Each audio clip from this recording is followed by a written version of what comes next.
The North Dakota Game and Fish Department has been counting waterfowl for nearly 80 years every January. In this week's program, we're visiting with waterfowl biologist Mason Ryckman, and we're going to go over the results of this year's Midwinter Waterfowl Survey.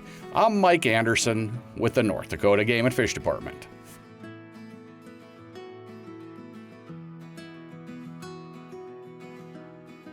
Mason, you and your crew just finished the Midwinter Waterfowl Survey. First of all, what is it? Sure. So the Midwinter Waterfowl Survey is it's one of the longest running surveys in the nation. It's been conducted since 1935, and North Dakota started contributing data in 1948. How is the survey conducted, Mason? Sure. So the survey is conducted by both airplanes and then ground crews using vehicles. So, okay. It's winter. When we say midwinter, it's winter, so Sure. a lot of waters are frozen at this time of year. Correct. Where are you flying? Yep. So we fly the Missouri River and then also portions of Lake Sakakawea if it's still open. So a lot of our waterfowl that winter in North Dakota winter along the Missouri River, and it's just more feasible for us to fly over with an airplane and count that population. And there's some other water bodies that never freeze in North Dakota for various reasons. Nelson Lake in Oliver County actually stays wide open throughout the year, and that holds a lot of birds for us for this count.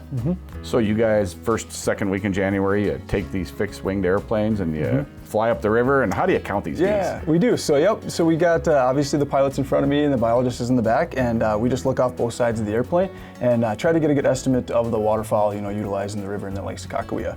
The survey isn't a census; it's an index of abundance. It's hard to count everyone, but so we just kind of want to get an estimate and then try to compare that to yours to kind of see where our wintering distribution and how it kind of changes throughout the years.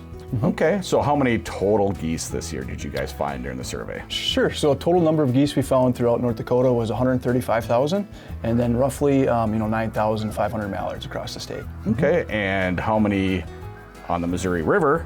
How many on Lake Sakakawea? You guys also fly at Nelson Lake. So kind of break it up. What did you find on the Missouri River, just the system from the Tilray south? Yep, so on the Missouri River, we found roughly 70,000 Canada geese, and then also I think it was 3,400 mallards.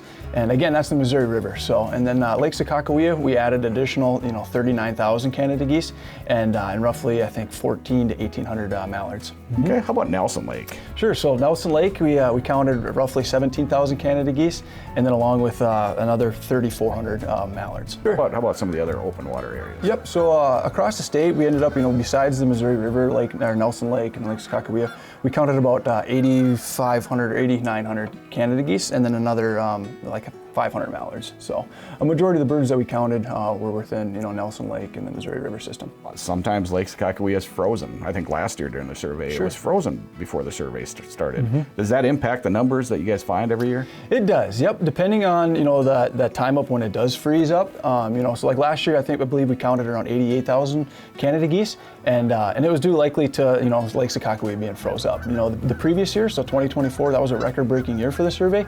We counted roughly 300,000 Canada geese and 43,000 mallards, statewide.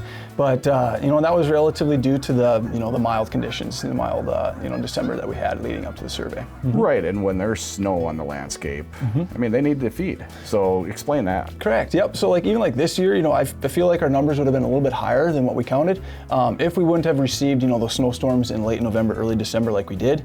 Ultimately it probably wasn't giving, or it didn't give Canada geese or mallards access to the waste grain in those agriculture fields.